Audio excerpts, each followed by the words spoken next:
What? Subscribe.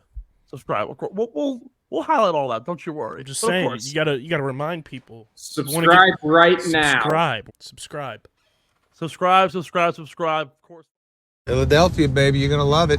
Best sports fans in the world. Actually, the worst, but that's what makes them the best. Well, hello there, everyone. It is a lovely Monday evening here. I am your favorite co-host, Ben Pirro. That is your other favorite co-host, Stephen McAvoy. See what I did right there, Steve? I didn't tell you to take the intro. I told you to just. You told me to start. talking.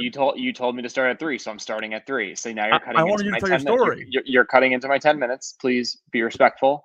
Thank you. Christ alive. Never so- easy with you, is it? Hey, Steve, be quiet. Anyway, so Steve had I had the pleasure and the luxury of having Stephen McAvoy on the bag at the New York State Open at Bethpage Black. Steve did an above average job. I'm proud of him. There are some things we could work on, but there are some things he did very well. So, honestly, not bad for a first time at all. Regardless, we had some situations.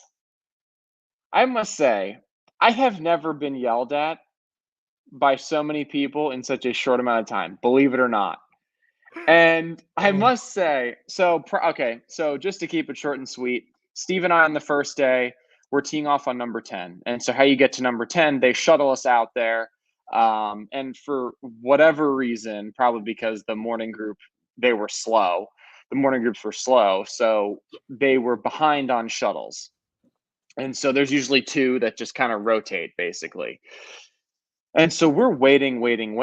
And I'm like looking at my phone. I'm just like, it's like close to 30 minutes since I've hit a ball because you have to be to the shuttle probably 20 minutes early. And so obviously, look, like I couldn't. Now, if you know anything about Bethpage, it's a normal off the mat driving range.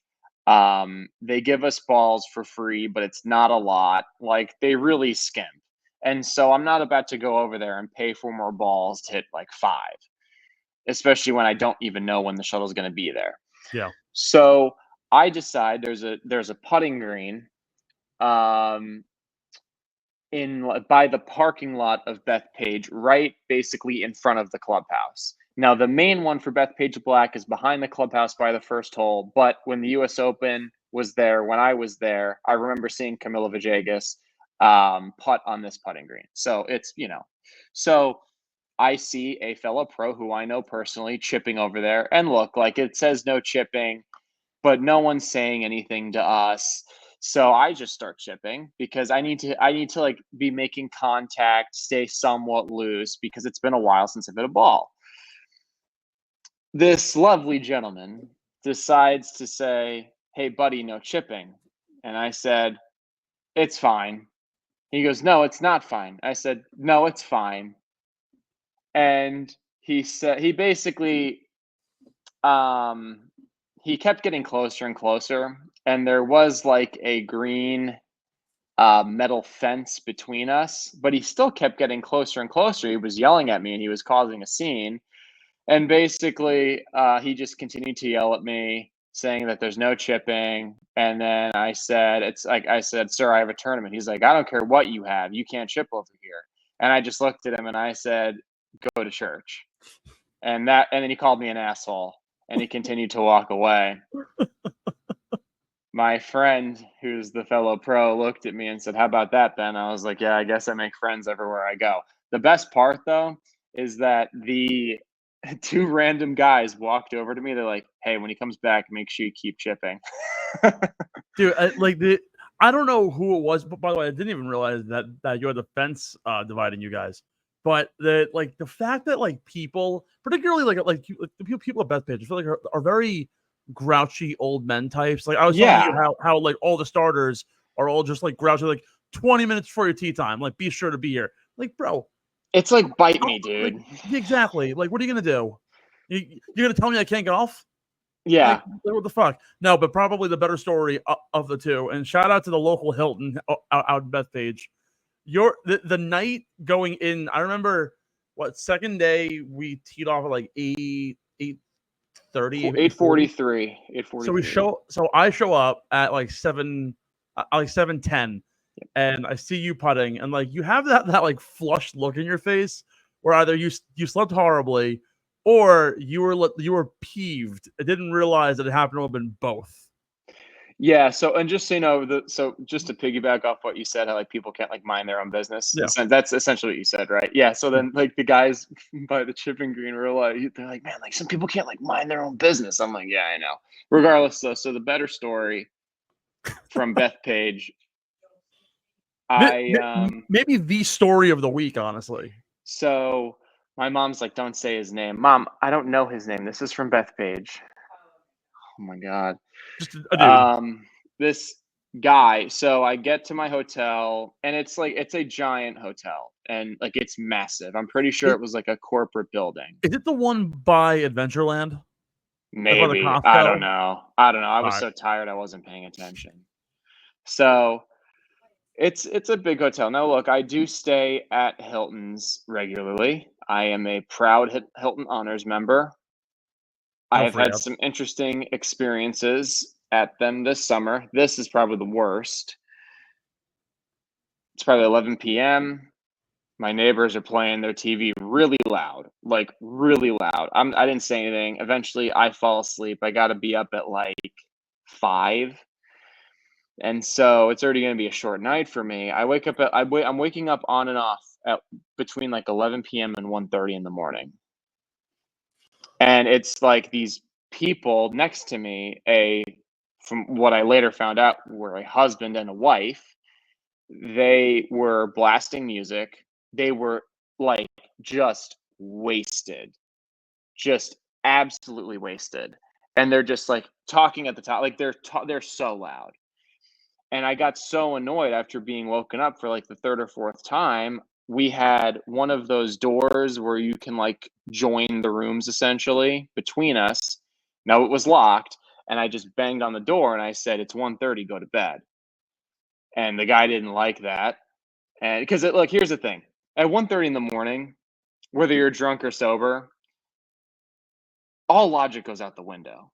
Oh yeah. Because you're tired. You know, and I was sober, he was drunk, so there's clearly no logic to be had. I'm probably to be fair, I'm the most logical one between the two of us, clearly. And he's like, congratulations, you can tell time. I said, no, I can tell time. It's 1:30, go to bed. And he's like, congratulations, you can tell time. And he's like mocking me. And I finally said, I was like, because I knew he had a woman in there. And I was like, dude, it's 1:30 in the morning. Like, how hard is it for you to get laid? Just do it. And he didn't like that. And then he proceeds to go on and on and on. He said, if you keep it up, you're going to get a bullet. And I was like, I was like, well, it's New York. Like, you can't do that. Like, that's just not possible. Like, unless you're like a real lunatic. And he just kept going on and on. I just told him, I said, dude, you keep running your mouth, I'm going to call the cops with the bullet comment. And he finally shut up for about 30 minutes. And he must have gotten more drunk, because he was even more belligerent. And he was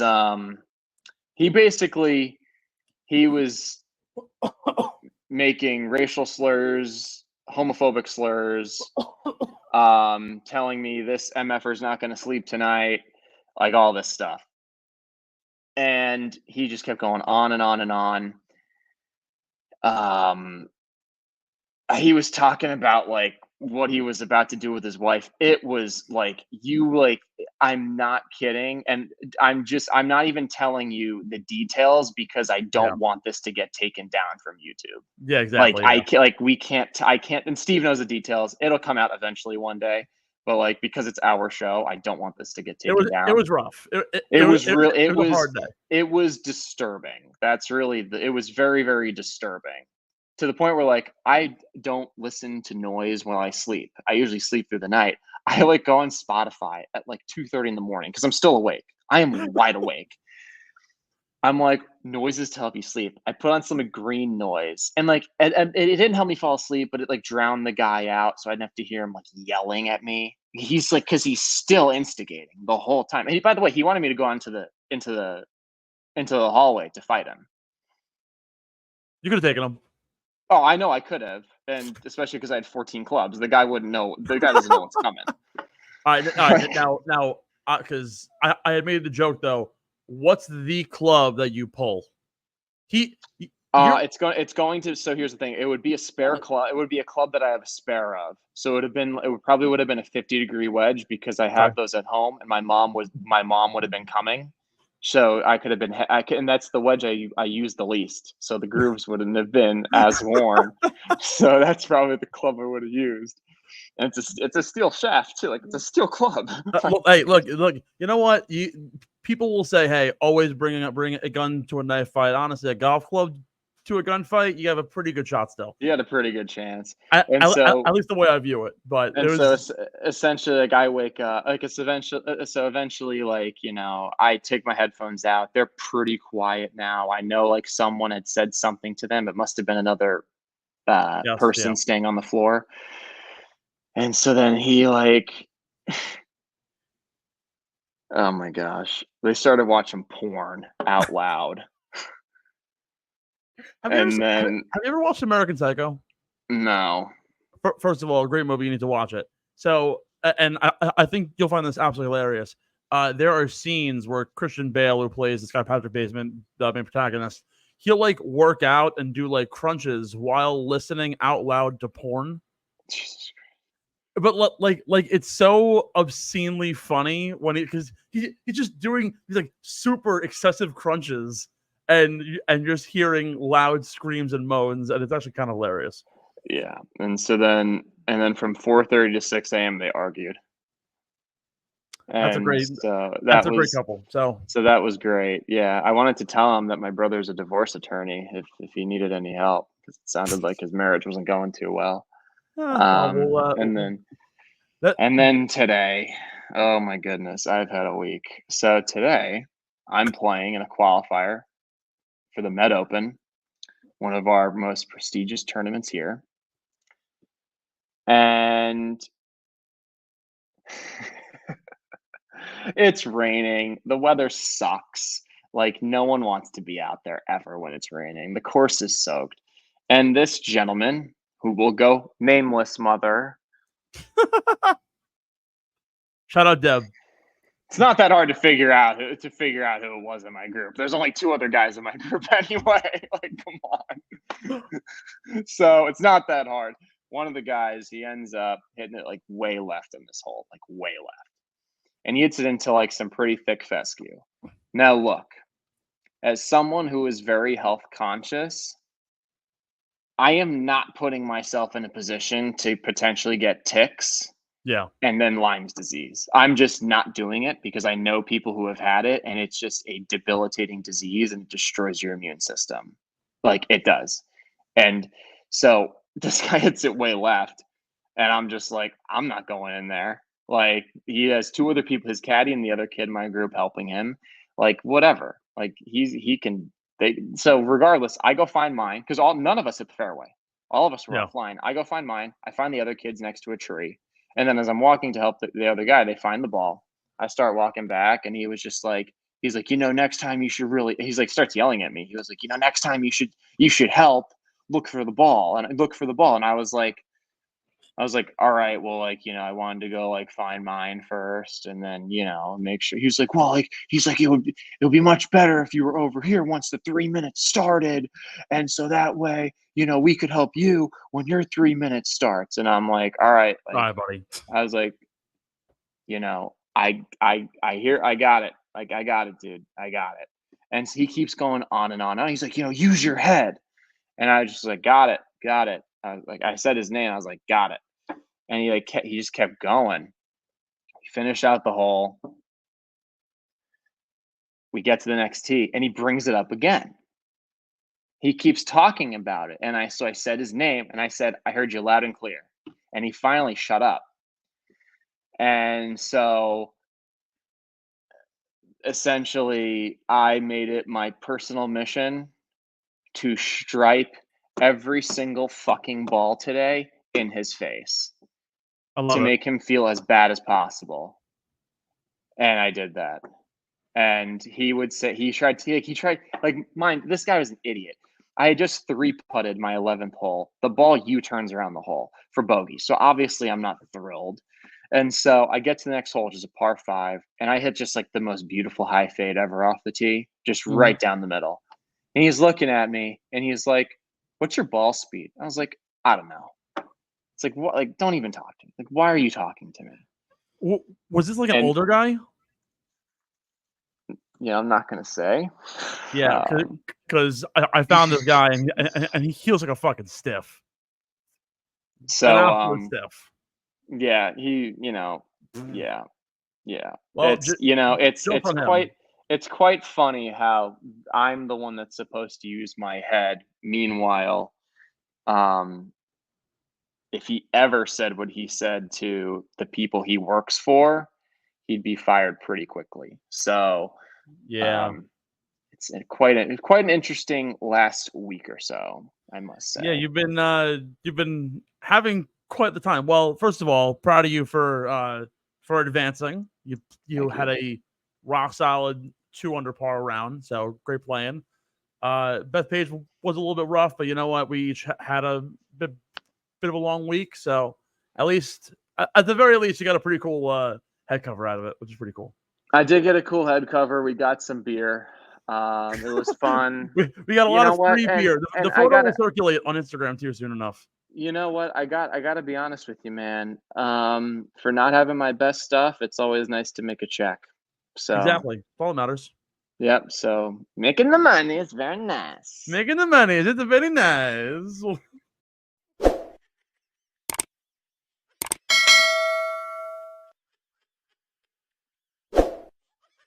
Get in the Hole is brought to you by PHI Apparel Company, our incredible merch partners. PHI Apparel Co. provides unique designs and high-quality clothing from t-shirts to hoodies for every golfer around. With their original designs for all, there's no doubt you'll stand out on the course, the driving range, or at the 19th hole. Go to phiapparel.co and use code UNDERGROUND at checkout for 10% off any order. That's code UNDERGROUND at phiapparel.co and grab exclusive Get in the Hole podcast merch and support your favorite golfers.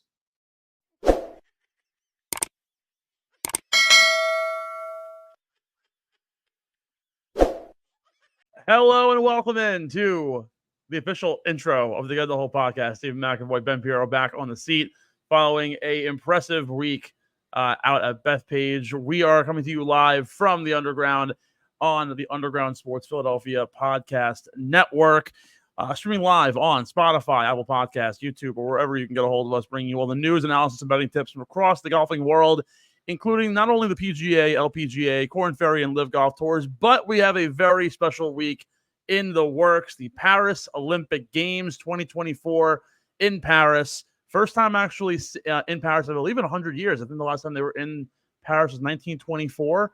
I don't think the last time they had a golf event out in Paris was the 1900 Paris Games. Kind of crazy to think how it's been 124 years since we had golf on the Olympic stage in Paris. Probably presented by some of the best sponsors in the industry, including our friends over at Tomahawk Shades, the best small batch eyewear in the industry.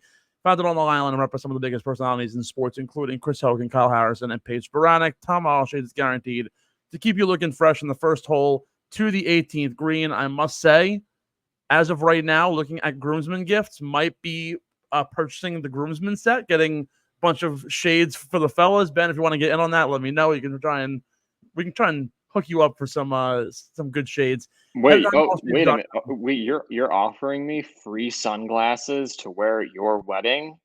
No. Oh. They're for my groomsmen. However, I love you to death, and I can order more. So if you want to get on it, let me know. Wait, okay, so it's basically the same thing. Yeah. No, because it's discounted. Anyways, head to TomahawkShades.com or download the Tomahawk Shades app on the App Store, Google Play Store, and browse their selection of sunglasses, blue light plus glasses, and prescription lenses. And be sure to use code USP for 25% off your next order. Again, code USP, 25% off at TomahawkShades.com or the Tomahawk Shades app. It's funny. Kay turns to me. It's just like the emphatic no when you ask if you're giving me free sunglasses. Well, because in my mind, you're getting them for me, so they're free in my mind. Well, we're just including you in the order. Wow, Kay's in a mood today. Well, okay, so wait, so am I paying for them or not? Like, who's paying for these? I'm so confused. Like, why would you offer me something if you're not going to pay for it? I said we can get you in on the order is what I'm saying. It's free for the groomsmen, not free for you, though. Okay, well, okay. But they're cheaper. They're discounted. That's the point. Anyhow, moving on.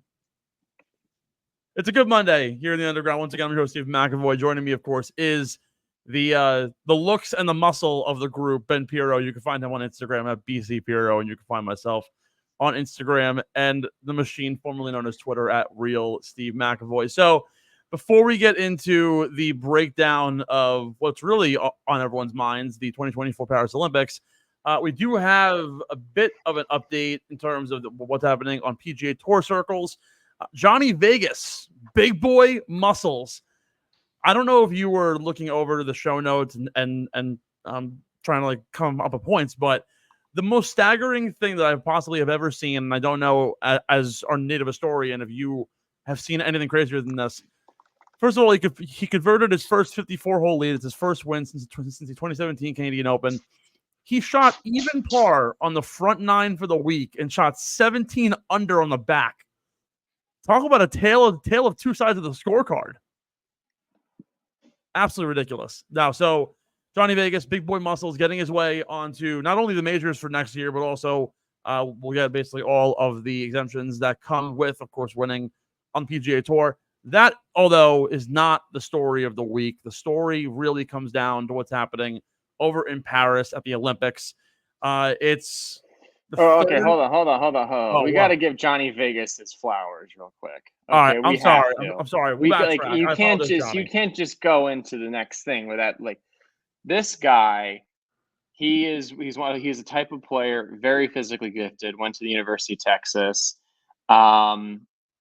I believe he was before Jordan Spieth's time. But that being said, one of the most physically gifted golfers you'll ever see. And that being said, this win might have just saved his career because going into the week, he was 149th in FedEx Cup points. Mm-hmm. Now he's 67th, and now he has a 2-year exemption on the PGA Tour. And look, I mean, this is the type of course where there's a lot of water. Guys hit in the water, guys every single year hit the ball in the water a lot out here. Okay, it's a challenging golf course, especially when the wind is up. Okay, so just looking at his statistics, I mean, look, when you go top 10 strokes gained off the tee, approach to the green, and putting, you're in really good hands. His strokes gained around the greens left something to be desired at 53rd in the field. Yep. But when you hit it that good and when you putt it that good, it doesn't really matter. And so, look, he averaged over 308 yards off the tee. That's 7th in the tournament, while also hitting over 71% of his fairways. So, and look, I always say, when you hit it long and you hit it straight, you give yourself a lot of opportunities, especially on a golf course where it's really easy to hit the ball in the water. Mm-hmm. And so, and mind you, with all the hazards, I guess now they call them, the older generation calls them penalty areas. When you have all those penalty areas and you only wind up with 7 bogeys for the week, that's pretty darn good. Now, he did have I'm not sure if that was, I'm assuming that must have been a double. But at the end of the day, he ranked first in birdies. Yeah, he threw an eagle in there. He played some great golf, and he might have just saved his career because I don't think he was exempt into next year. I don't believe so. So, mind you, over a very a low-key strong field. I mean, really, it was. I mean, different players at different points in their career. Max Grazerman, Matt Kuchar, Maverick McNeely, and Taylor Pendrith rounded out the top 5. And then you have other guys like Cameron Champ finishing tied for 12th. Andrew Putnam finishing top 20. Mackenzie Hughes finishing top 20. Cam Davis finishing top 20. So overall, it was a very strong event. Just another shout out. I wanted to shout out Ben Coles. Obviously, yes, Ben Coles and I we're on a first name basis right there. Pretty cool. We're basically best friends. But he's had his tour card a couple times. and he hadn't really ever been close to keeping it, from my understanding. Just based off of pure memory, he spent a lot of time on the Korn Ferry Tour, really grinding it out. Mm-hmm. He's now 81st in FedEx Cup points. So he, in all likelihood, will keep his tour card going into next year, which that is a huge accomplishment, especially for someone who has had to grind on the KFT. That is a fantastic achievement. That really is. And then Wesley Bryan, obviously, unless you've been living under a rock, he had quite the travel experience on the way to the 3M Open, driving, I believe it was 15 hours. Don't quote me on that. Finishing tied for 67th. Probably not the finish Wesley wanted, but still, he made a paycheck, and it's still a good travel story, to say the least. So, yeah. To give Johnny Vegas what he deserves, I think one of the things that we don't talk about much when it comes to golf is the proneness to injury. I mean, we've had instances where you talk about it often. Will Zalatoris being one of the more recent guys to go through it, but 2 years ago it was Harris English. Patton Keysires had a run of injuries, both of which, I mean, Harris has come back a bit in the last 6 months, but for about a year and a half was kind of on the bottom of the PGA Tour scale. He had made the Tour Championship. If you remember, he had that the first ever and only ace, I think, on the par 3 15th or 16th, one of those holes.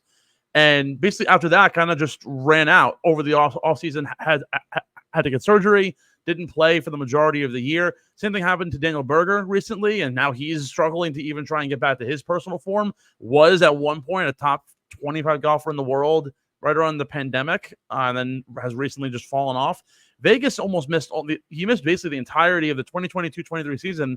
He had injuries to his elbow and his shoulder, and he had a piece of like his bone in his elbow that had like dislodged in his elbow joint.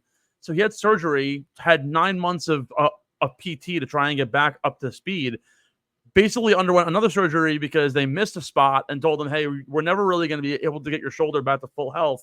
And it's in his left shoulder where he obviously drives most of his body into the ball. So he barely played at all last year, comes into this year on a slight medical exemption, basically kept his tour card for that reason, and then managed to essentially power his way. All you really need is that one good week in order to maintain your status. And of course, first win since 2017, manages to get it here. I had said it on the show last week with KB.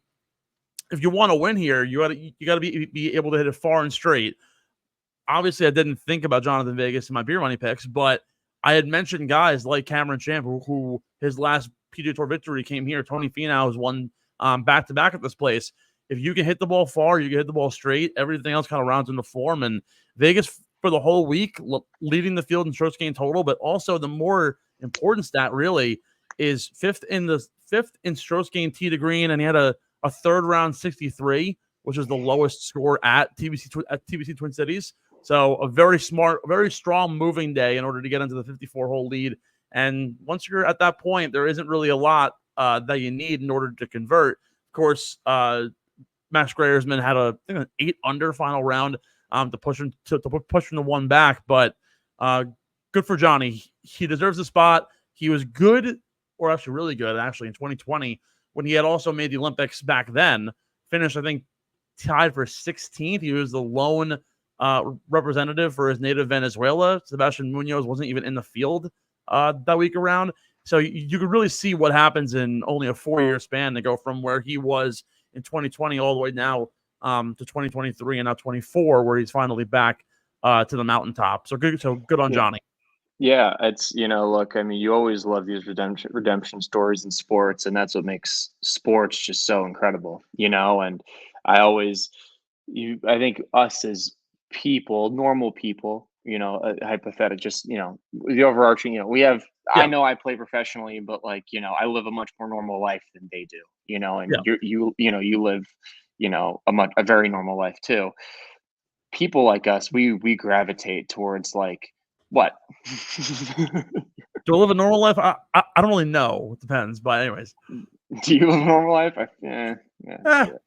Anything but. But regardless, there's a reason why people always gravitated towards someone like Derrick Rose, because Derrick Rose was someone who had so much talent, right? But he always had these injuries, and you're always like, well, like it's like a what if thing, right? There are numerous football players and baseball players. It's like kind of like the Jacob DeGrom thing, the yeah. guy's on his second Tommy John surgery, but he's such a nice guy and he was so good. It's like you gravitate towards someone like that. And as someone who has dealt with injuries before, not only is it hard physically, it's also hard psychologically too, because you're a lot of times. I'm sure Johnny has a great circle around him. From my understanding, he's a great guy too. Yeah. You have a lot of time alone. And when someone looks at you who is a quote unquote medical professional, and it sounds like they didn't really do a great job with the first surgery, and they tell you your shoulder's never going to be 100%, and that's your lead shoulder in your golf swing, that is incredibly daunting and that's incredibly scary. And that threatens your career, that threatens your livelihood. I don't know if he has a family or not, but like if you have a family, that how are you going to provide for your family? And it's like, geez, like, is this it? It's like, is this it for me? Like, is it just like this wear and tear, or however this injury happened? Is this how it's going to be? Am I just going to be, am I going to have pain? Am I not going to have like full rotation or full strength in that shoulder? And so I give him a lot of credit, because 9 months of physical therapy and 2 shoulder surgeries is a lot. And it just goes to show that whenever your mind trumps all, whenever you don't think you can keep going, you can keep going. And so I seriously, hats off to him. He's had some incredible wins. He hasn't won a lot, but he's had some incredible wins. And I think this one might be his best one. So Jesus, you play the back 9 that under par, like, ridiculous. that's insane. And the back 9 plays harder than the front 9 because you're playing downwind, because you're playing upwind. 100%, with all the penalty areas and the windy conditions at that golf course. It's always windy, and for him to go out there, that just shows that the guy has a level of mental fortitude. When he was hurt, he must have been doing something right with his mental game, because that is not a skill. That's not a skill that you're born with at all. So hats off to Johnny Vegas. Well done. Absolutely. We're going to take a short break. On the other side, we'll have the mega breakdown of the Olympics, including, of course, our beer money picks for the week. Don't go anywhere. Stephen Ben right here in the underground. We'll see you.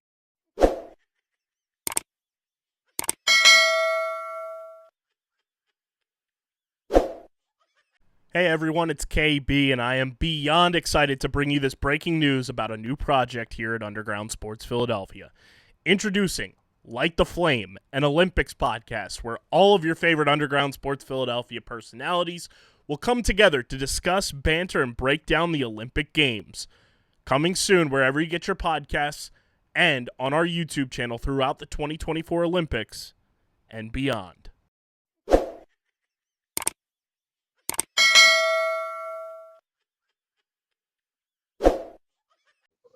Ben, I have a breaking news report for you regarding our New York Mets.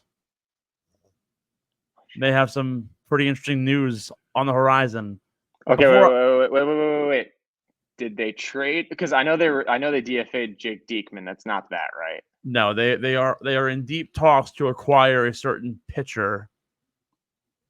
And I'm going to tell you in a hot second after I shout out our friends at Acorn Hills, bringing you stylish apparel for on and off the golf course, all using biodegradable packaging, implantable clothing tags. Acorn Hills is changing clothing to conservation. Use code GITH15 for 15% off your next order at acornhillsco.com. And look your best from the ground up. The Mets are reportedly in talks to acquire White Sox pitcher Gavin Crochet. Wow. The haul would likely include a top 5 prospect.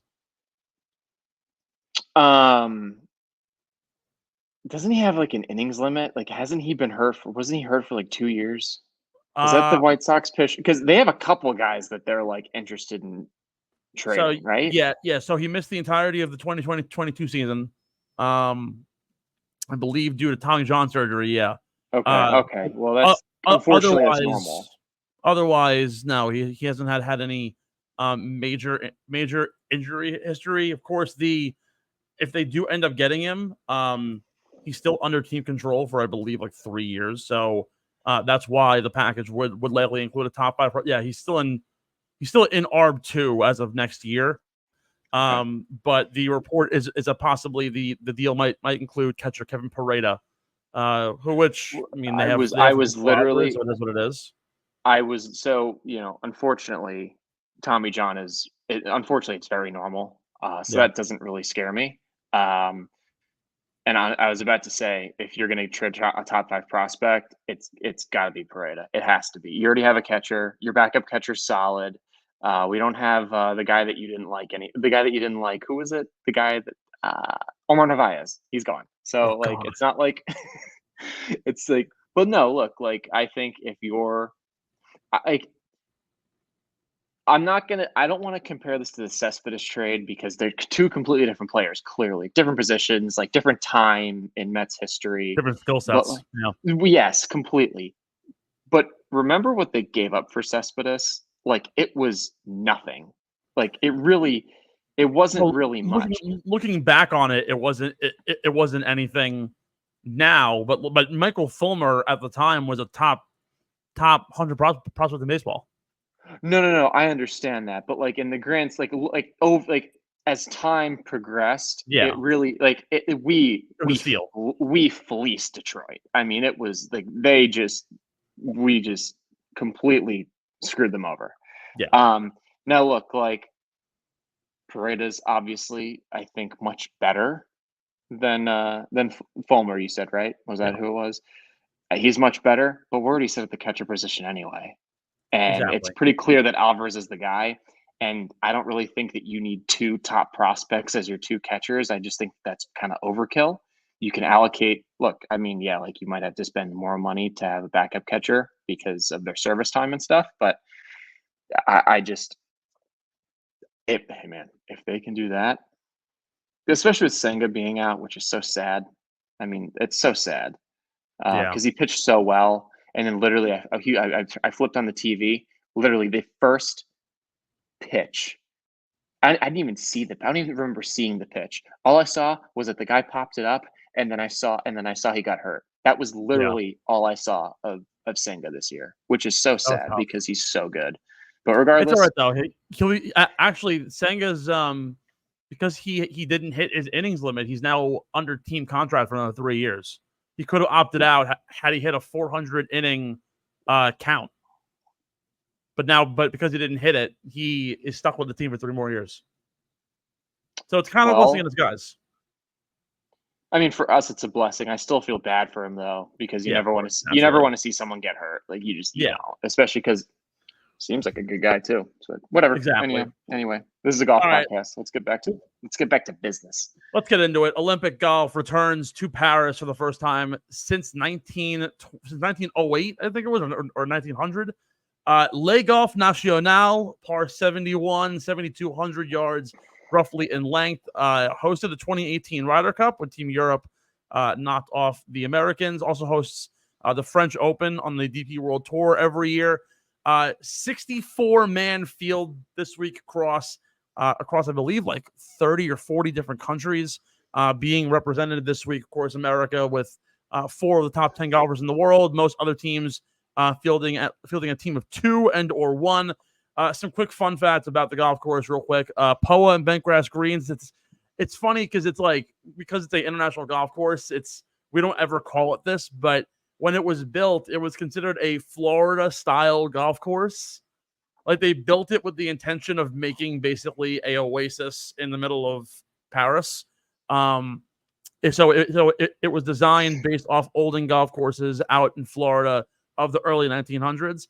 But with the Olympics coming into play, we have a fun little segment of mail time.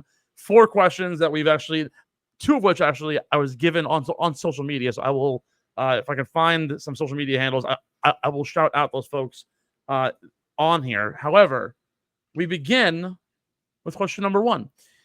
With his recent form, is Xander Schauffele the most capable athlete capable of winning the gold for the United States? Yes or no? When you look at recent form, I understand why some people might be inclined to pick Xander because it's understandable. The run that Scheffler was on, you just can't sustain that, especially in a game with so many variables.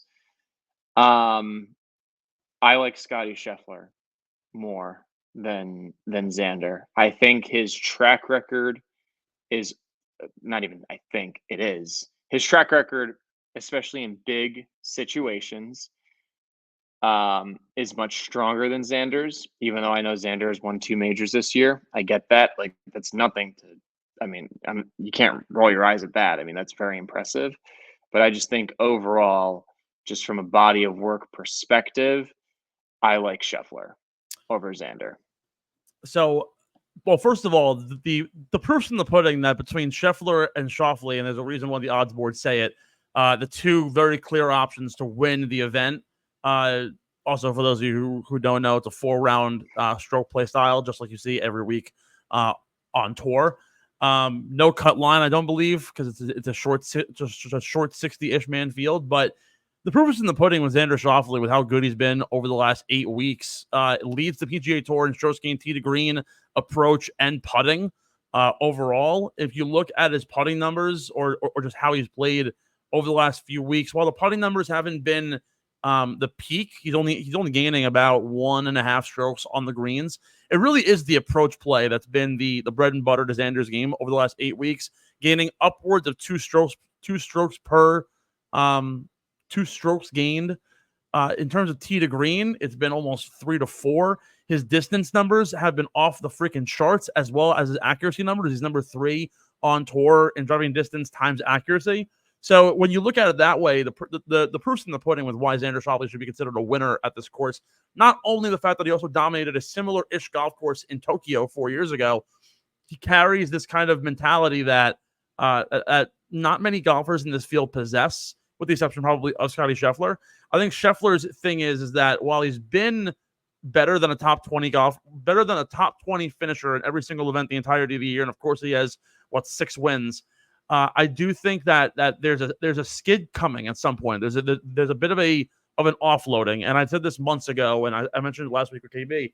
Like, Scotty Scheffler's dominance has been condensed to March, April, May his entire career. This last 3 years of his time on tour. With the exception of his win at the Travelers, we haven't seen much of that progression later on into the later stages of the year. We've seen when he has played late in the year, the U.S. Open has not been very friendly to him. The Open has not been friendly to him. The playoffs, particularly in August, similar weather to what we're seeing right now in Paris, has not been very friendly to him. So I think overall, I would actually take Xander over him. However, I think the better comparative, if you're going to talk about someone who's the most capable of winning a gold medal here, winning the whole shebang, might be Colin Morikawa. Doesn't necessarily have the length that the other two have, but this is a very placement style golf course, and where he lacks in his distance, he makes up for it as being probably the best approach player on the PGA Tour in the last 24 rounds of golf, I'd say. So I think all 3 of them are a shoo-in to medal. There are some guys who might very well take away some medal spots, but if there's anybody that I trust the most, it would be either Xander or Colin comparatively to Scotty. Our second question here actually segues pretty well. With the exception of Team USA, what other countries or what other competitors are the biggest threat to claim a medal from Team USA? Ooh, that's a tough one. Oh gosh. Look, can I pull up the odds boards? Because I don't know everything off the top of my head. Yeah, go ahead. I mean, look, like you have. I mean, a lot of those European countries. I mean, it's pretty safe to say those do pose probably the biggest threat to winning gold, or just winning a medal in general. I mean, you have Rahm from Spain, Rory from Ireland, Oberg from Sweden. I mean, Fleetwood, Hovland, from Great Britain, and Norway respectively. So, I mean, look, if we're going strictly off of odds, I mean, I would probably say Spain, just because I feel like everyone is acting as if John Rahm's career is dead. And I just don't think that your career cannot die. Like, I see people, they're like, he sold his soul for LIV. No, he didn't. He's just going through a rough patch that everybody as a professional athlete goes through. And it happens to be this year. I truly believe that. And so I could certainly see Spain just purely because of Rahm and how good he is. I don't know if there is anyone else representing Spain. And then also, I mean, you could look at Oberg, of he's from Sweden, correct? Yeah, from Sweden. Yeah. Sweden, it could be another one. Just a strong player, really good tee to green, which is what you need on this golf course anyway. We saw that in the Ryder Cup when it was here. We see it every time they play an event here. So, yeah, I'd say probably those two countries. I think so. Again, this isn't necessarily a country debate for me, as it is a individualized thing. Because when you look at Spain, it's John Rahm and it's David Puig, and I don't think David Puig is going to make a dent in here. If there's any two countries that I would say have the best shot of overall outplaying the Americas, it's probably going to be Britain and Ireland. Rory Yes. and Lowry, and then Fleetwood and Fitzpatrick. If anything, it's like that. Like that. That's the group. If you want to also like tack in somebody else who kind of unfair to say because it's just one individual, but like Sepp Straka is an incredibly gifted golfer from Austria. Being the lone representative of his country, there's a good chance that he does put up really good numbers this week. There are other great groups: Nick Taylor and Corey Connors for Canada, Tom Kim and Bennett out of South Korea, J Day and Minwoo Lee for Australia. But like, there's a very strong field this week.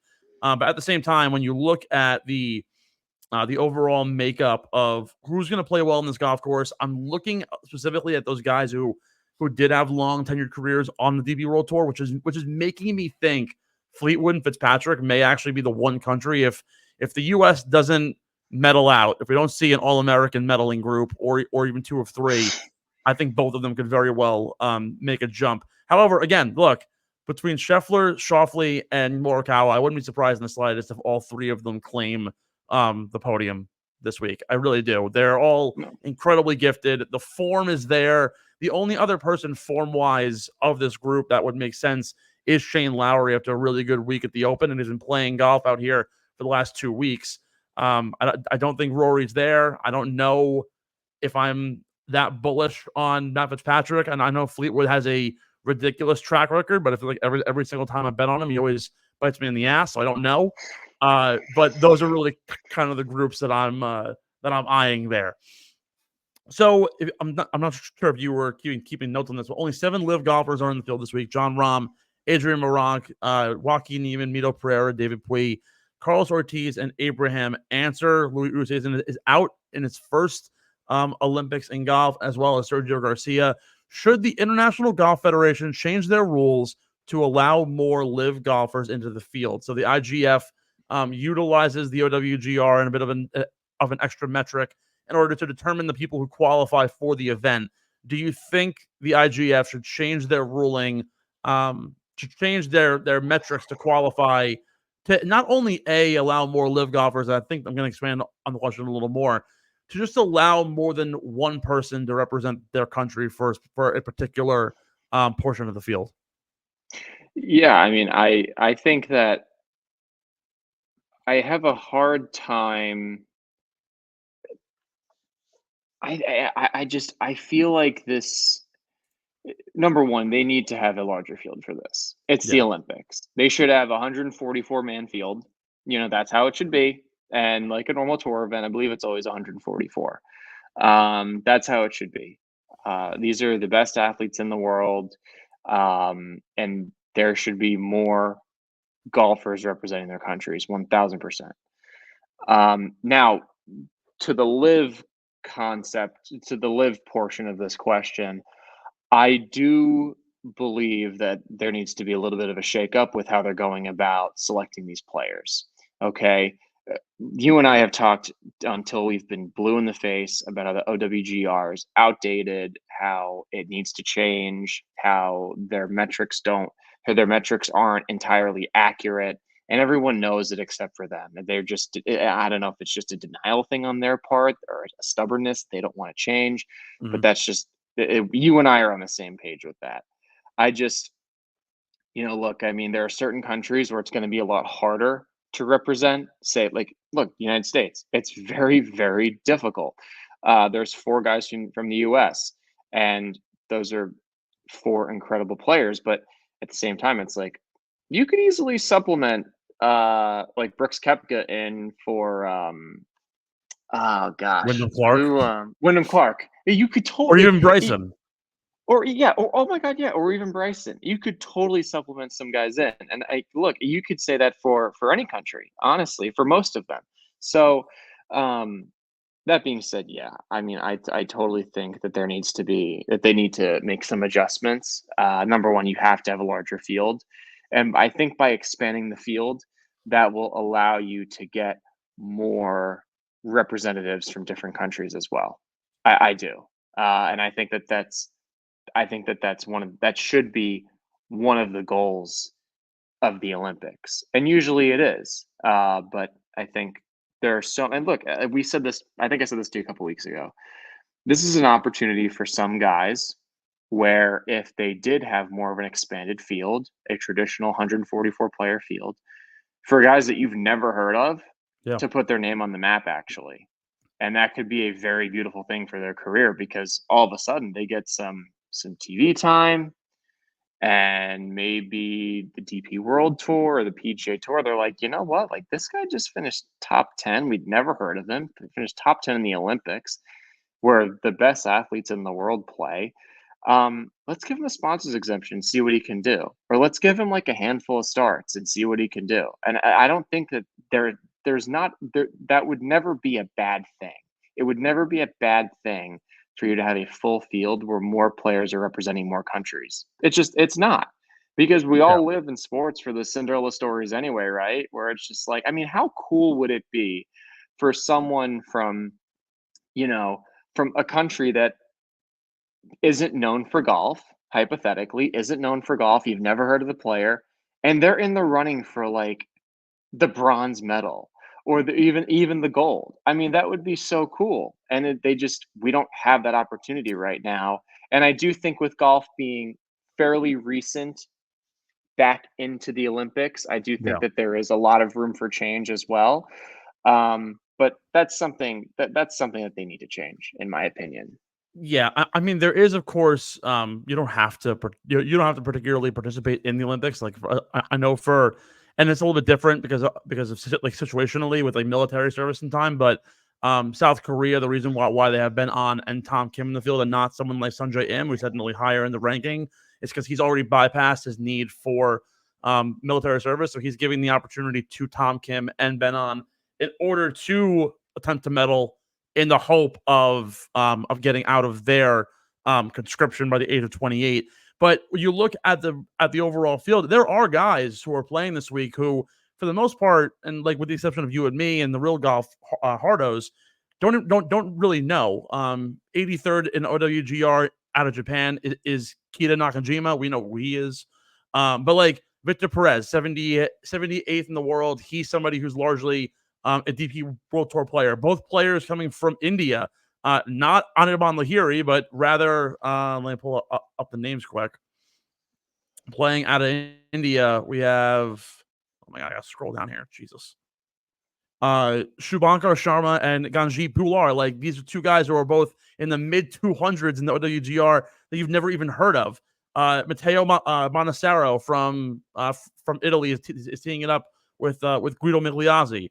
Nico Echeverria, one of the younger guys on tour, representing Colombia with Camilo Villegas. Zhesheng Dao, 338th in the OWGR, representing China alongside Carl Yuan. Like there's a ton of players in the field that you haven't heard of that could very well make a splash and can truly make a name for themselves. But we are missing guys like, for example, Johnny Vegas, who there's no one representing Colombia, Venezuela in the event this week. Richard Hui, I believe, he's from the Philippines. No one from there is playing. Bobby Mack, the top 30 golfer in the world. Why isn't he playing? Maybe very well could have been he just didn't want to show up. He's probably still hungover from his win at the Scottish. But no one from Scotland is representing here at the event. So there's a ton of different nations, and also not even that. When it comes to the live point, there are talented golfers from these countries that aren't getting qualified because of the OWGR, largely like Louis Oosthuizen or Sergio Garcia, or I think the South African team is Eric Van Rooyen and Christian Bezuidenhout. And I think the only reason why Louis is not in the field is because of the fact that he's fallen off on the OWGR. I also think it's kind of wrong that the USA honestly sends 4 guys and everyone else has nobody. I feel like at the most it should be two per country. I know it only makes things harder because realistically there's more Americans in the top 25 in the world than any other country out there. But when you look at the grand scheme of things, even if you were to send, it's every 4 years. So you very well may have 2 different representatives every single year. I think 4 years ago, I think Koepka, Homa, Shoffley, and somebody else. Was it Morikawa? Might have been Morikawa, yeah. Like Scotty Scheffler wasn't the number 1 player in the world 4 years ago. He wasn't even really a household name at that point. But again, you would have, or actually might have even been Patrick Cantlay. But you have other names that are able to get into this field, or should rather be in this field. We're missing guys like Tyrrell Hatton out of Australia. Obviously, we have Jason Day and Minwoo Lee, but Cameron Smith is another name that could have been floated around. There's a ton of talented players as you go down the line. Where if you had a 144-man field, 2 guys per country, you could very well have some very talented players from across the world competing in this event. And I feel like 60 guys is just it's not competitive, arguably.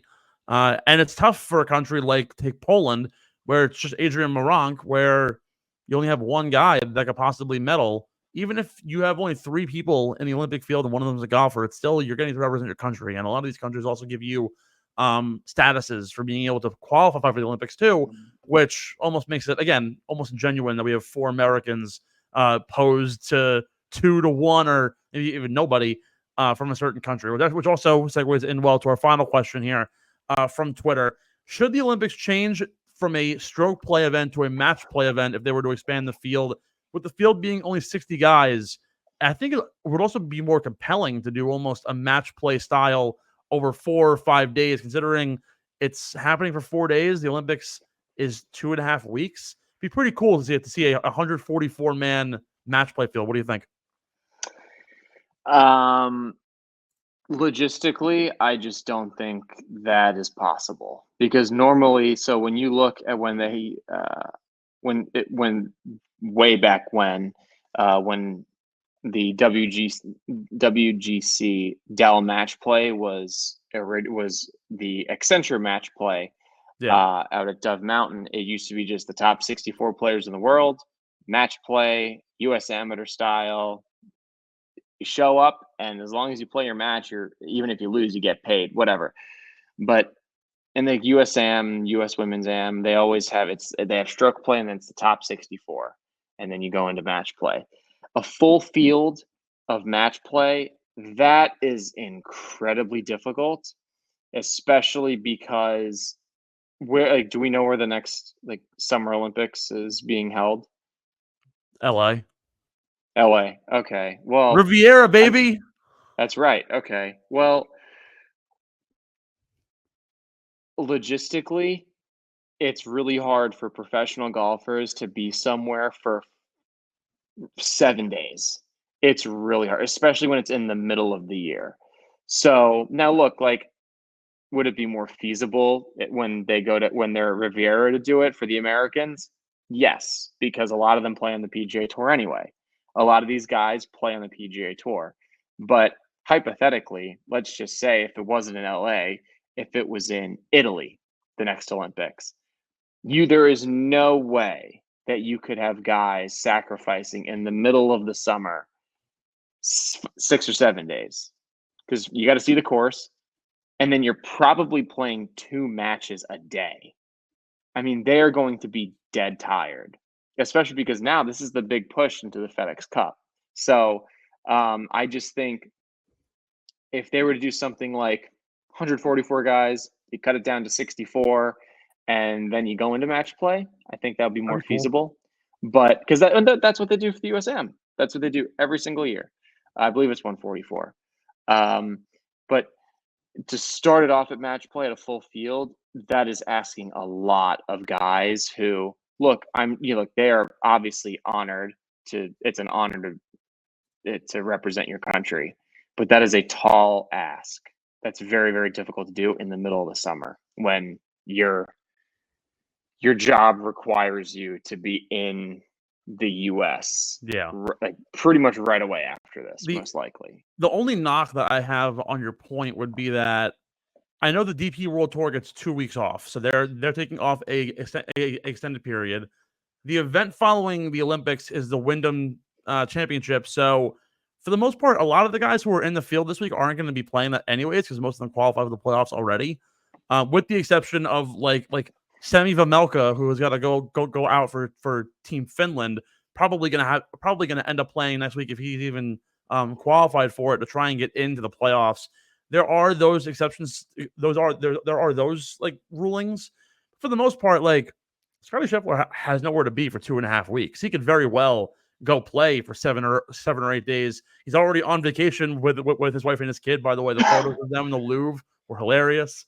But like, I think at the end of the day, like you can do that if you have a field that has high enough profile players. Of course, going back to the last point, you will have guys like our two representatives from India who, even then, like they play on the DP World Tour, so they could very well, or even the Asians Tour, they could end up being on that extended break anyways.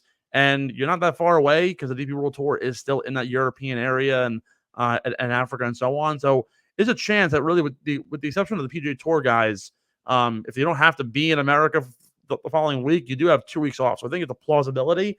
I think the 144 though down to 64 and then match play is a lot more exciting and a lot more enticing. And you can even stretch it out over 5 days if you have to. You can start on a Wednesday, let's just say, and run from Wednesday to Sunday. Give yourself a little bit of an extra buffer room so that guys don't have to play on top of each other all the time. I think that would actually make total sense. And again, would give enough of that radar for whether or not you're making the cut. You still have the opportunity to be playing for your country, but also get yourself on the map. I think both are really good overall idea. With that being said, let's get into our beer money picks presented by Kenwood Beer for this Olympic week. Kenny, who is he? He's a smoothie right with a taste of boot. He's the routine choice of folks who want a balanced, flavorful, no frills beer that's right for any occasion. Only 120 calories and 8 grams of carbs. Some call it the best light beer they've ever had. We just say you can't beat the original. While it's not available in Paris this week, you can find it at your local liquor stores in Pennsylvania, New Jersey, Maryland, Delaware, as well as the Wells Fargo Center and beyond. You go to kenwoodbeer.com, use the Kenny Tracker to find out where you can get your hands on some ice cold, refreshing Kenwood beer. Must be 21 years old to do so. And of course, please drink responsibly. Ben, we have a loaded slate here for our beer money picks. We'll start out. I'm going to present to you a fun new option that I'm going to introduce for this week. But we begin with our top 20 selections. Now, of course, 60-man field, very hard to find somebody to not finish top 20. Let's see what we can do. You're down by 3 going into this week, so let's see if you can. Yeah. When you say it's hard to find someone that's not going to finish top 20. There's a way I can fuck this up. Okay, I'm just being honest with you because I've done. There's very much a way, but let's see if you can or can't. All right, look, for my top 20, I'm going to go with Thomas Detry. I feel like his odds are pretty good. I don't know because it's such a small field. I find I'm either very familiar with the player or I'm not at all. So I'm familiar enough with Detry to the point where I feel comfortable picking him top 20. Yeah, the nice thing about even though you have a small field, we still know enough about these guys that I can confidently pick somebody and not feel like I'm taking complete fucking shots in the dark. With that being said, I'm going to ride with Nikolai Højgaard for a top 20 at plus 130. He's been consistent as a rock, and particularly even prior to coming to the PGA Tour, he's been so good on the DP World Tour circuit. I think this is a home run pick. He's finished really well at this golf course in the past at the French Open. So top 20 for Nikolai Højgaard. Top 10. All right, top 10, I'm going to go with Matthew Fitzpatrick. I just have a hard time seeing him not finishing in the top 10. He's so good from tee to green. He plays that little butter cut. I think with his tendency to play mistake-free golf, I like his odds this week. Kind of as a surprise, honestly, to see him as low as he is on the board. I know. I didn't understand that at 250. all. I was like, I got to take him top 10. I mean, gotta. Now, like, granted, there are guys in this like 250 area that I would actually, or even lower, that I'd be very comfortable with, like a Minwoo Lee or a Corey Connors. I also do really like Ben On. He's been terrific this year. He's been almost a revelation. But I'm going to go with someone who's probably been the most consistent player that you may have never heard of going into this week, Alex Noren at plus 170. You can't find somebody who's been as consistent as Noren has been wherever he's played. And in Europe in particular, in the past, it's been a stomping ground for him when he plays out here in Western Europe, the British Isles, Paris area, right on the water. This is a golf course that he will dominate at. Also has won at this golf course in the past when he won in, I believe, 2018. He won at this course for the French Open. So he's familiar. He knows what he's got to do. He's going to come out and dominate for his native Sweden alongside LIV Golf. Top 10 for Alex Noren. Top 5. I'm going to go with Xander Schauffele. I just feel like it's a safe pick. We all know that he's good to finish minimum top 10, but definitely top 5. So, yeah. So I'm this is where my pick gets difficult. I'm gonna go with Tom Kim for a top 5 at plus 400. It's a very ballsy pick in my opinion, considering the field that he's up against. But surprisingly, Tom Kim's results over the last 2 years in Europe, when he's played at the Scottish Open and at the Open, again, different golf courses to what we see at LIV Golf National, but actually have been better in Europe than he's played on the PGA Tour, even with his wins. His strokes gain numbers have been absolutely tremendous, particularly on those link style courses. Now, again, this course is a Florida style golf course. Tom Kim actually plays his best golf when he plays in Florida. He also plays his best golf when it's not the most ideal conditions. It will be a little bit breezy. It might be a little bit rainy.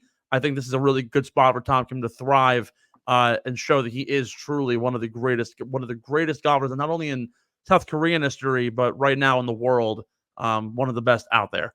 Your gimme pick this week. Speaking of Tom Kim, he's my gimme pick. I'm going to go with him for a top 10, essentially off of your logic. When I say that out loud, it's actually kind of scary to say, but whatever. No, look, I mean, I think that this is the type of course he could thrive on. And you do bring up a very good point, how he tends to thrive during the Florida swing. And look, it's funny to me how they're like, this is a Florida style golf course in France. Well, it was designed. I understand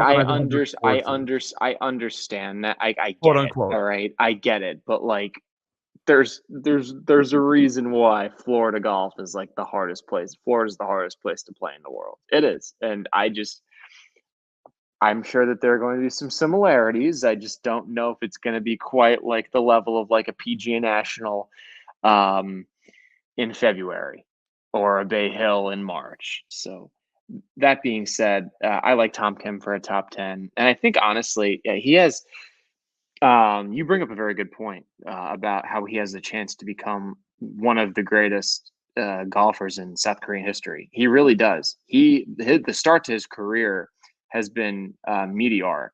It really has. Wait, did I even use that right? Meteoric? Yeah. Like Meteoric. Okay, yeah. Like, so, I mean, he's really been fantastic for such a young player. And I don't even know if he's turned 22 yet. So, look, that being said, an interesting point I also wanted to bring up. He was so good during that last President's Cup when he was representing the international team. And I just feel like having his playing with the pride of representing South Korea, I think that will also give him a little bit more of a jolt as well. So I personally thought he could have been higher on the odds boards. I know he plays with a lot of passion. So he's very fun to watch. I think this place sets up well for him. My gimme pick this week has absolutely no backing other than the fact that he's won on tour this year and he's playing in his home city of Paris. Mathieu Pavon for a top 20 at plus 115. The whole world at this, well, the whole country is rooting for this guy. I don't know if you watched I think it was the 4x1 or was the 4x8 swimming event. The cheers for the French swimming team. I've never seen the building shook. It actually registered an earthquake where they were. Granted, it's a golf course, but there's something about playing in not only your native city where you grew up, but also the golf course that you learned to play golf on. Mathieu Pavon, this is a home run pick for a top 20 and also plus money. You can't beat that. 3 more picks. We're not going straight to the winner. We're going to do a bronze, silver, gold. If you get them correct, the bronze you get 1 point, the silver you get 2, and the gold you get 3. Oh, this could be really bad. This could be really bad or really good for either one of us. We'll begin with the bronze medal and your pick to sit at the bottom of the podium. I must say I was a little bit. I feel like this is a pretty easy pick, and I know that sounds crazy because I'm literally picking this player just to finish third. Yeah. So if he finishes second, I don't get the point. No. Ludwig Oberg for my bronze. It just makes sense. You could just see it. I believe this is going to be the first of many Olympic Games for him. I could totally see him winning the bronze. I could totally see it. So I have changed my picks probably 4 times in the last 5 minutes. I originally was taking Colin Morikawa for a bronze. I'm now now swapping that out. I'm going to go with Xander Schauffele for the bronze, for the sole reason that I do believe there is a better American in this field than Xander Schauffele going into this week. I know that he won't play second because I know for a fact the guy who I have second has probably the best course history at this golf course out of anybody in the field. And I know that if I took him to win the gold, it wouldn't happen. So I'm sitting at Xander Schauffele for the bronze. We proceed to the silver medal for 2 additional points in your beer money picks. Who you got? Well, speaking of Xander, that's what I'm picking for my silver. Look, I mean, this guy has been a runner-up machine in his career. Now he has gotten over the hump, clearly. But now he did win the Olympics in the previous. He did win the gold. I think. Look, we don't have enough history. Like we know, like it's really hard to repeat in golf. It's really, really hard year to year. We don't have enough history because golf is now back in the Olympics and it's still pretty fresh. That being said, I don't see him repeating, but I do see him finishing second because that's just like kind of what he does. So even though he has won 2 majors, and I don't mean to disrespect, I'm not trying to be disrespectful. He's a great player, but I have a hard time seeing him win 2 golds in a row. Yeah, it's a very, very tall order. My silver medal is going to go to the player in the field who probably has the best course history at this course in his career. He played in the 2018 Ryder Cup. He scored 4 points for Team Europe. He led the team in points as one of the younger members of the roster. He's won here in 2017 at the French Open. He ranks 4th in good driving percentage over his last 24 rounds. This golf course, the premium here is straight drives, not particularly long drives. Just hit them straight, and it's a pinpoint golf course. Approach game is exceptional here. He also ranks 4th in the field in strokes gained putting on POA/bent grass surfaces, which is the mixture here on the green. He's never won on the PGA Tour. I always take him to win, and he always kills me. But he always plays so well in Europe. Tommy Fleetwood for the silver medal for the home nation of Great Britain. Your gold medal pick. And the winner. I cannot wait. I cannot wait for us to be back here on Monday evening and you just be like bitching that you picked Tommy Fleetwood to do I something know and you just didn't do it. Like, it, because no, because like we always talk. I was like that same boat. Like, because you and I were like, oh, he's gonna win. This is the week. This is the week. No, this is the week. And it doesn't happen. And you like in the previous weeks, you've been getting so frustrated, and I'm just like, dude, like. I don't know why you keep picking this guy. Maybe you'll have better look. Maybe you'll have better luck because you're not picking him to win, but like you're picking him to place. So maybe you'll have better luck. But it's just I understand your logic. I do. And he was fantastic in that Ryder Cup. He was incredible. You know But what it is? I have a hard time like I have the world's most toxic relationship with Tommy Fleetwood and Cameron Young. It's like it's so awful. I absolutely hate myself for it. Who are you taking to win the event and win the gold? from convict to Olympic gold medalist. The duality of man. Scotty Scheffler, baby. He's been on he's had a little bit of a lull recently, and his lull is a lot better than everyone else's lulls. That being said, Scotty Scheffler's taking home the gold, and he's taking it back to Texas, and then he's going to ride that momentum into winning the FedEx Cup. Book it. 9:18 p.m., 7:29 on a Monday in July. Yeah. So there's when the USA came to LIV Golf National back in 2018 for the Ryder Cup, they obviously lost in pretty epic fashion. But when you looked at the players that they had, right? Bryson was a rookie, Tony Finau was a rookie. This player was still in college when when this rolled around, but could have used somebody like him rather than someone like Ricky Fowler or Webb Simpson or even Bubba Watson for that matter. He sort of fits like the Patrick Reed kind of like aesthetic, although like a lot better than him when it comes to the overall kind of game that they play.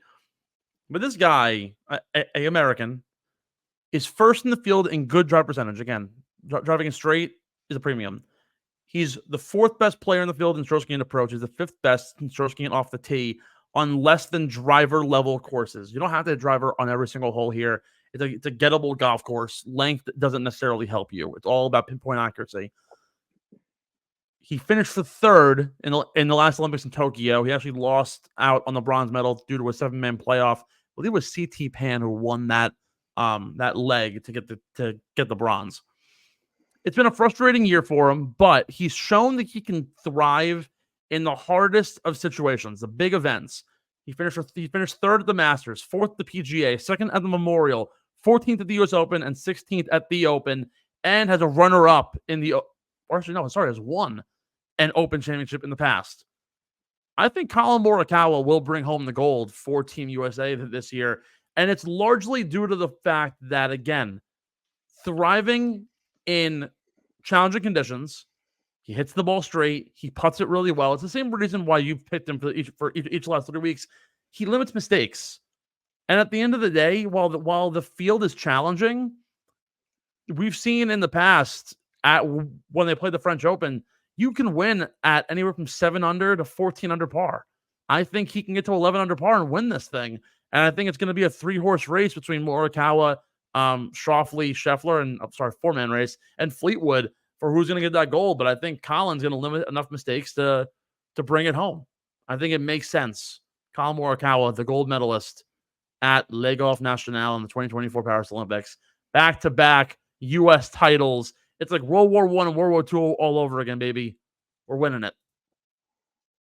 So there you go. And I will look forward to claiming my extra points and building my lead. And I'm going to look at you like Noah Lyles did at Olympic qualifying, flashing his Yu-Gi-Oh card and saying, bro, I'm the fastest man on earth. Don't fuck with me. Well, you're not the fastest man on earth. I watched you go up and down those hills at Bethpage, and I was a little bit nervous. Anyway, it was, hey. I did a good job. Yeah, you did. Okay, anyway, you did a fantastic job. Everyone, thank you so much for watching today, for listening. However you may be listening or watching, thank you so much. Please remember to like, comment, and subscribe. Really helps Steven and I out a lot, as well as KB. It allows us to keep doing what we love to do, which is bring you the best content in the game of golf. Please remember to check out our other podcasts as well. We have plenty of them. Yeah, that's all I got to say. Remember, like, comment, and subscribe, everybody. That's the name of the game. We're trying to get monetized. We really need to hit that 1,000. It'll be really, really nice, and it'll be great. And please maybe say a prayer that Steve does not expand his lead, so I'm not playing a round of golf in a dress. Yes, of course. Be sure to like, follow, subscribe. All of our socials at Getting the Whole Pod: Twitter, Instagram, TikTok, and the like. And of course, Underground Sports PHI on YouTube. Get us to that 1,000 follower mark. Of course, now with the Olympics as well, follow our brand new show, the Light the Torch podcast, where we're going to have basically everybody on the network jumping in to discuss all Olympic sports throughout the entirety of the Olympics. I'll be on soon to go over the men's track and field events as well as men's volleyball. I don't know if you remember Chase Budinger. He used to play basketball for the Rockets. He's now apparently an Olympic volleyball player. Very cool. Very interesting. And of course, I'll be chatting about golf very much soon. This has been episode 165 of the Getting the Whole Podcast. Olympics, Paris 2024. We'll see you next week for the Wyndham Championship as we edge ever so closer to the playoffs. For Ben Pirro, I'm Steve McAvoy. We'll see you next week. Thanks for listening to Get in the Hole, the official golf podcast of Underground Sports Philadelphia. Catch us every week wherever you get your favorite podcasts, and be sure to like and subscribe on Apple, Spotify, and YouTube. You can follow us on Twitter and Instagram at Get in the Hole Pod, and follow Underground Sports Philadelphia at Underground PHI. We'll see you next time. And remember, get in the hole!